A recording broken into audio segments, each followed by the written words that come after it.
Hi, I was also not quite sure what I was supposed to do with the color project, so I will show what I did and please let me know if this is correct or not. So I went ahead and I selected the color we were supposed to match and then used the eyedropper tool to make it the exact same color. Then I went to my color guide and changed it to the gray tone in that same color swatch. And then I did the color proof, and it's pretty close, but I went here to adjust. I think it needs to be darker actually.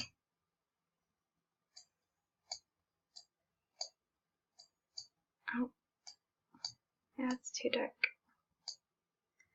I want to get it to where they blend together.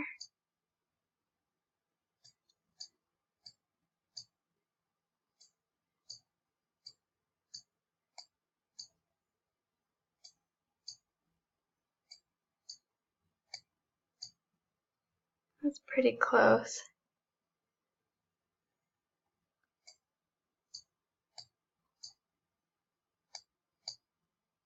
Oh, there we go. I can't see any lines now. They are blended together. So I will turn off the color swatch, the color proof, and that's what I ended up with. I don't know if that's what we're supposed to be doing, but if you could let me know, that'd be great. Thanks.